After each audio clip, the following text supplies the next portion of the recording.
Okay, tell me how you met Granddaddy. Well, we were eating in the restaurant, Mm-hmm. and you look around, you know, and of course everybody was in uniform, the men, Mm-hmm. and he was sitting, well, fellows were sitting in another booth. And who were you with? Huh? Who were you with? I was with three other girls. Friends? Yeah. And I worked with two of them, and the other one came, a friend of mine, and we were having dinner. And oh, I know what we wanted some. I wanted some ketchup, and we had a bottle, so I put it under our table. And I said, I'm going over and ask for some. I don't know where I got the nerve. I'm so impressed with you in this story. I love this story.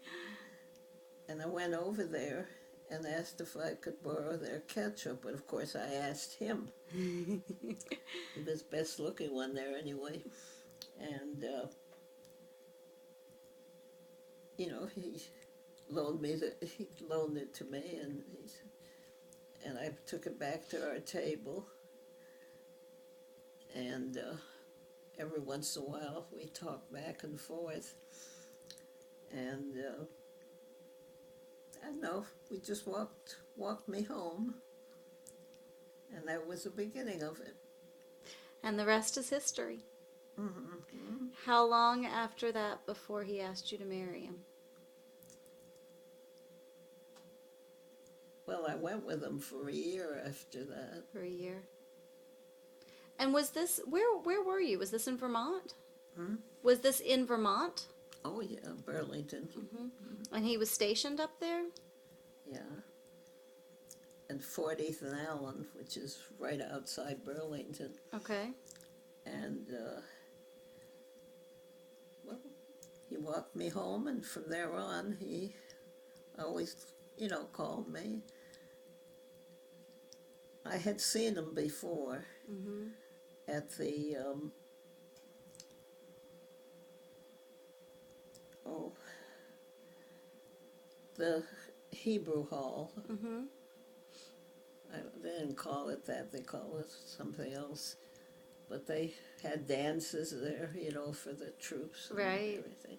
And I saw him there that night, but he was just standing there. He didn't dance with anybody, and he wasn't a dancer. No. I found that out. You get up and walk with you, but I saw him that night, and gee, I thought he looked pretty good to me. He was a handsome man. Yeah. Oh, he was very good looking. He wasn't good looking later, when he got older. He was all right, but but he was a very good looking man. Oh yeah.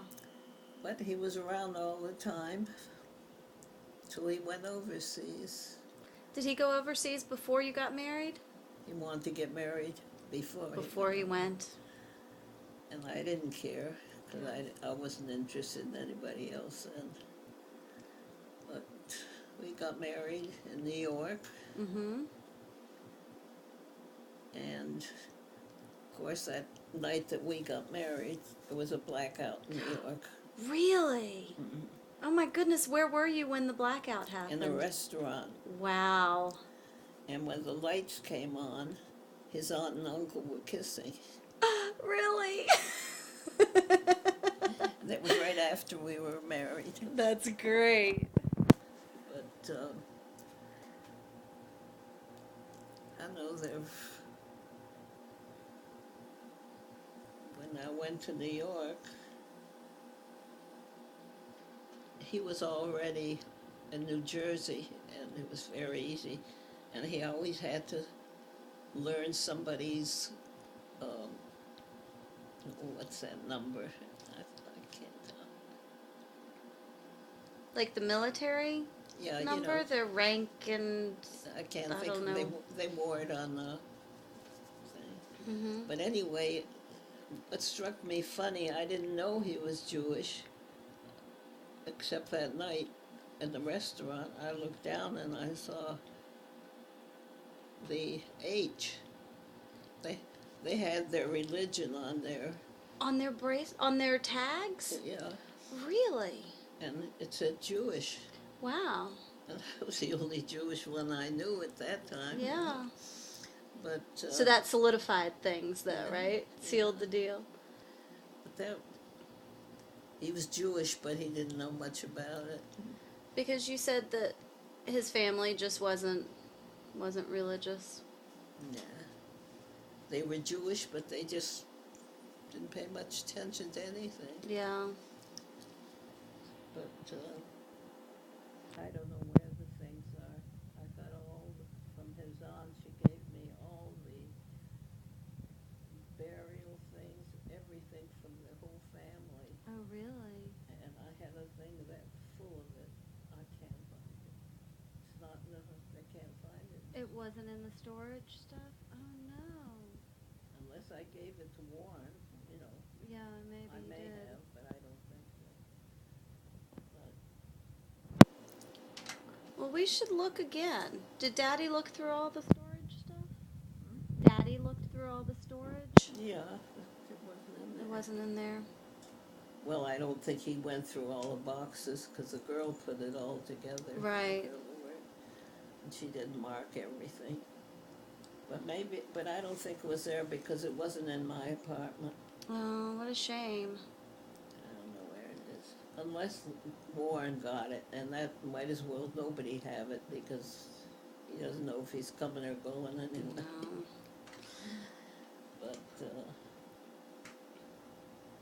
But he was away a long, long time. Yeah. Well, I bet that was hard. Hmm? I bet that was hard. Oh, yeah. First, he was around all the time because he was near enough. And then Right. I used to go up to the post too, you know, they had dinners and all. But,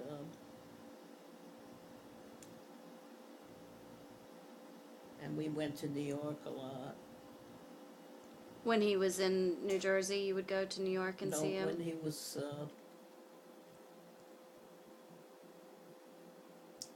he was in the South, South Carolina, I think. Oh, okay. Can't think where. That's where he was anyway. And he used to meet me in New York because I didn't have far to go from Vermont. Well, didn't far. It was 8 hours by train because the train chugged along. Was it really? It would take that long? Wow.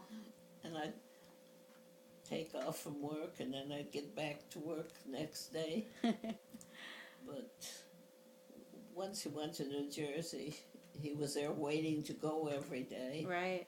And every day he had to remember, if he wanted to get out on a pass, he had to learn the numbers, and there are a lot of them. And he had to learn. And he had to remember it all. But he wanted that pass, so he would do it. He got along well, though. Always got along. Oh, yeah.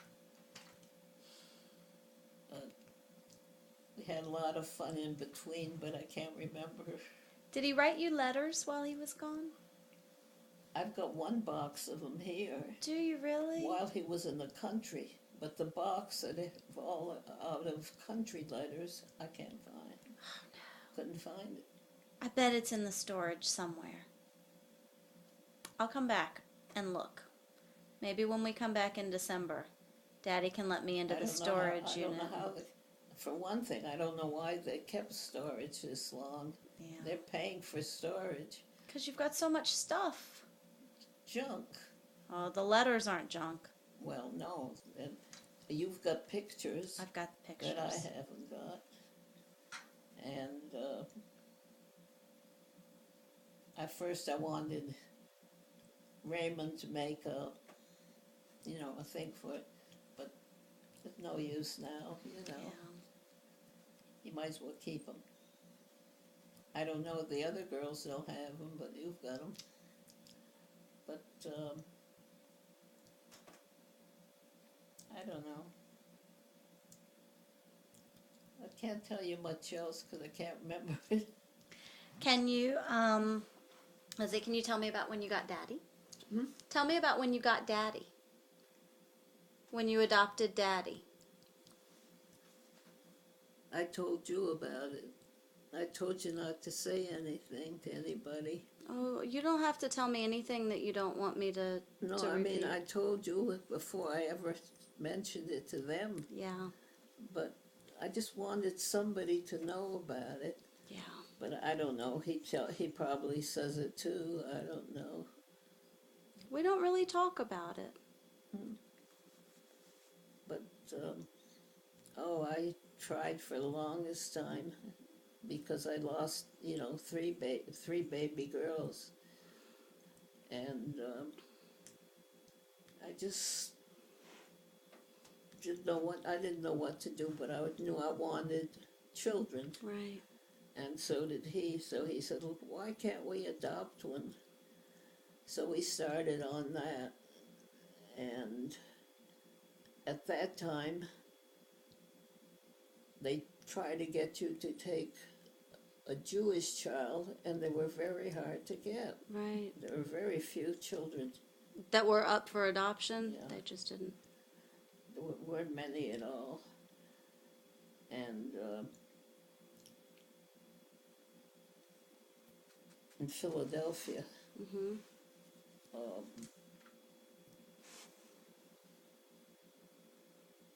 there were cousins.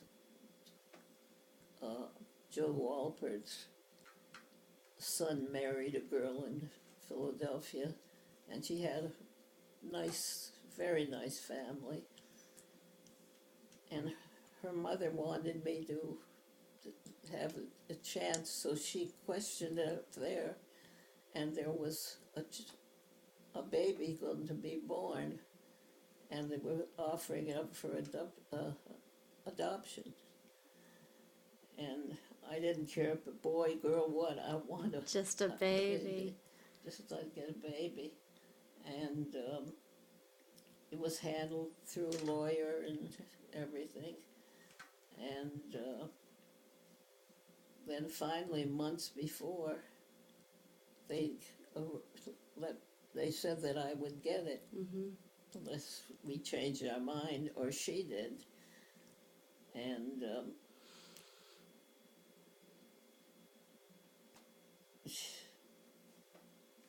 I think we went up there. Yeah, they said that we ought to come up because she's expecting anything, and she had other children. Right. She had 4 of them.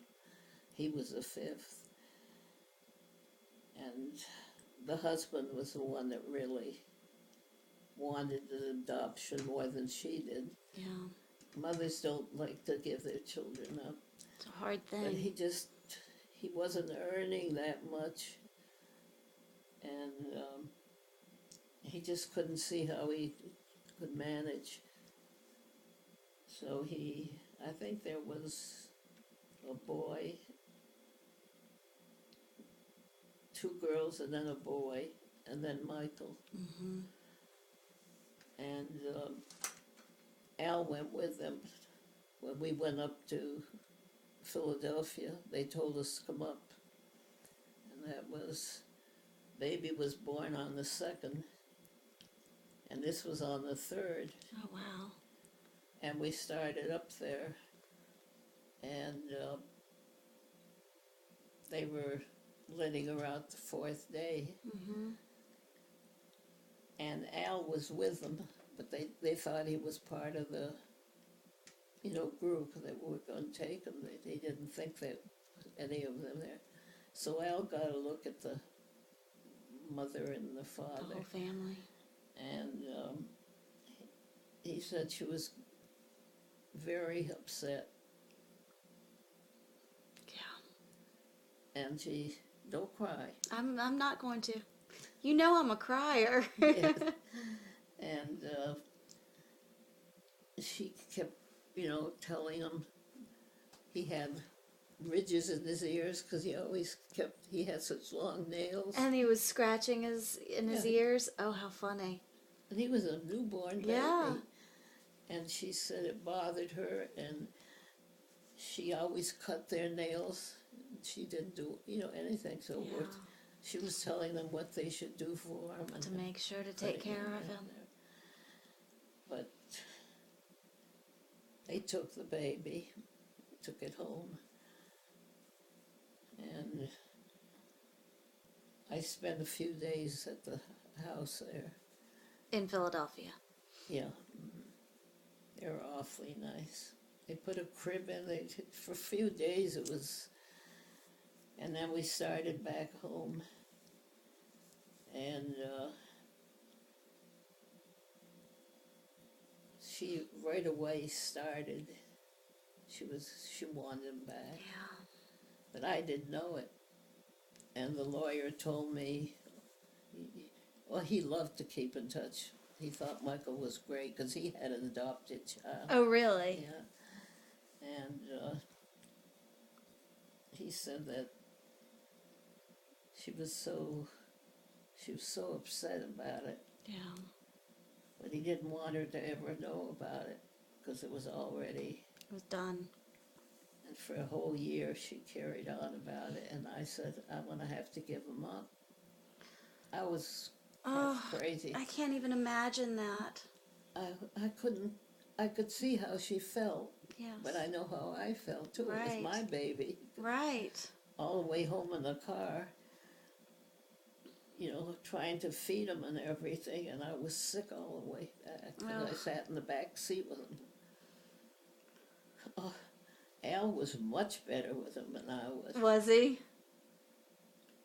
Every time Al would pick him up, he'd stop crying, but he can't stop every. Right. But it was all right after he got home. But Ethel was there, and Grace, I think, waiting. And that was here. In Roanoke. Yeah. And my mother was sitting there, and she took a look at him, and she said, "You're bringing broad noses into this family." And he looked bigger because, the little boy Right. somehow the nose always looks bigger. And I looked at her, I said, I don't think he's got a big nose. Oh, she got so attached to him. That was her baby. Yeah. And she was living with you, right? Oh, she always lived with me. When I came down here, I knew she had Parkinson's, and it bothered me terribly. I'd call, and she'd fall trying to answer the phone, and my father was next door with his neighbor. He minded terribly. Yeah. He didn't like living here. Yeah. It didn't last long. He never saw Michael, and I told him I'm getting another child, And I'm surprised because he loved children. Yeah. He played with the children there, and he took them on walks, and he had an accent, and a slight accent, and they were all saying, V Willy Winky, V Willy Winky. And they came to my door every day after he died. Really? They wanted him to play with them. He's wonderful with children. But then I don't know, he had an aneurysm, and Things change. it took him right away. But there are a lot of things I can't tell you because I can't remember them. That's okay. But it was wonderful.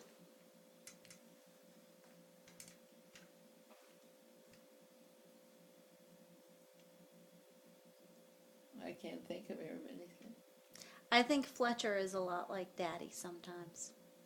He's very particular about how he dresses, and he likes things in a certain way. Well, see, your dad was that way from the time he was tiny. He was always that way.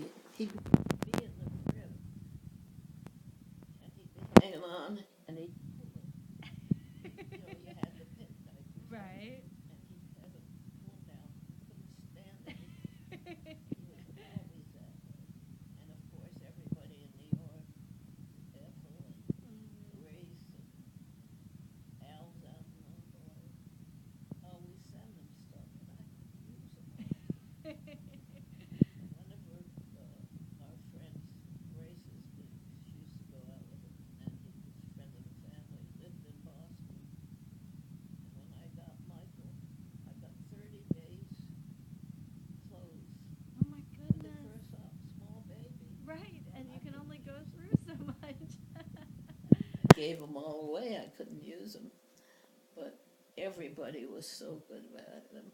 Yeah. He was really a favorite child, but it bothered me because it was bothering her, Yeah. and that bothered me terribly. I He wish had a good life, though. Oh, mean, yeah. But he was a good child too. He was sick, Was he? you know. He had an awful nose. Mm-hmm. Uh, we didn't know what it was. I always took him to doctors. Yeah. I couldn't understand. He got thinner and thinner and thinner, and from about 3 years old to about 6, it was almost impossible. He couldn't stand anything over his head. Oh gosh. I don't even know if he remembers it, but he couldn't stand to pull anything over his head, and I used to have an awful time getting dressed. And before he was 6, more than 5, closer to 6, Dr. Cabanis, he's dead now, said he's not hearing. Really? He's hearing from a distance, and he's not. There's something wrong there. Because his sinuses and his ears were closed up? I don't know what it was, but he was a eye, ear, nose, and man, and he took tests, you know, with a hearing test and everything, and he says there's something in there that shouldn't be there. Huh. And it seemed like, I don't know why, but he took out, well, he stayed with him. He was his doctor. He stayed right with him and through the operation and everything. And he took out, I don't know what it was, but they were growth that grew through his nose. In his sinus cavities, maybe? Yeah. Everywhere. And he said it was something he'd not seen before. Wow. But he took them all out. I don't know when they started growing, because he was, he tripled his weight by the first birthday. Really? When he was about 7 to 8 days old, the baby doctor came to our house, because he had adopted a child too. Everybody was doing it, I guess. And he came over and he looked at Michael and he says, he's not a month old. And I said, he is. He's exactly a month old. And he says, he isn't. Because he was big? Boy, he was up on his arms. Really? Yeah. I put him on his stomach, and he'd come right up. I was just looking around at everybody. I love it. And he was so lively and everything, and then gradually, and that was happening. That was when the thing started to grow. The doctor couldn't tell what it was. And I said, it must be I shouldn't have taken him away from her. Oh, no. That's all I could think of.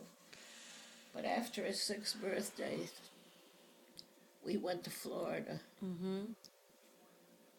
And he was a different child.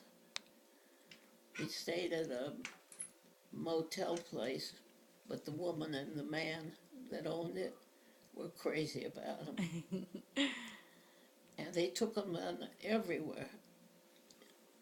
And he really had a good time. That's great. But some things he remembers and some things he doesn't. Yeah. A lot of it he doesn't remember. He was too young. But, oh, he looked so pitiful. I have pictures of him, but he looks real thin. Yeah. He went down to nothing. But he put on 13 pounds after he had that done. In no time, he put on 13 pounds. Amazing. He looked altogether different. He wasn't a good-looking child, I don't think, but I thought he was, Well, mother always does, right? But he looked more like a man, more grown up. And of course, in school, the teachers always put him up as saying how he keeps everything just so in his desk. And he always got to school before the school opened and sent him home, because we were right at the top of the hill. Oh, he always wanted to be there first. Really? And he said, because I don't want them saying anything about my being late. Or, he's always afraid somebody was going to say something. But he really was a very nice, good child. And he was wonderful with my mother. She'd have trouble with drooling. Mm-hmm. And he'd go and take her handkerchief and he'd wipe her. He was a little fella. He always was very helpful there. But boy, when she died, he was about 15, I think. Mm-hmm. We took her to Vermont to bury her, and oh my gosh, we couldn't take him to the funeral. Just too He hard. wanted to see her, and they didn't embalm her. Mm-hmm. And I'll never forget how she looked. You couldn't even picture how she looked, because before that she, looked nice. Right. When he saw her, Terrible. I don't know if he could remember, but I imagine so at 15. Yeah. But, he didn't come to the funeral. He stayed in the hotel, Really? and Sandy, my brother's boy, stayed with him. He was a wreck. Oh. That's the only time he went to Vermont with us. He went with Lois. Right. But I'd really love to go to Vermont sometime. I'd love to go to Burlington and see You where would? you grow up. Yeah, I'd love to. I don't know what it's like anymore. It's so changed. Yeah. The University of Vermont's still there, and it's a big one. You aren't crying. No, I think it's my allergies. I'm okay. I promise. My friend went to University of Vermont. Oh, yeah? My friend Lindsay, she loves Burlington. She talks about it a lot. Nice, beautiful school. Yeah. But I can't think of anything else to tell you. Well, you don't have to tell me anything. You've told me a lot today. Well, can't think of anything else. But he grew up all right. He grew up great. I didn't expect him to get married that quickly, and I'm sure Kathleen didn't expect her to get married. What did you think when he came home and told you that he'd gotten married? Well, he got on the phone and called me in Connecticut. He was living here. With Ina, right? Well, he was with Ina, but he'd moved out when he got married. Okay. But at the time, he was with Ina, and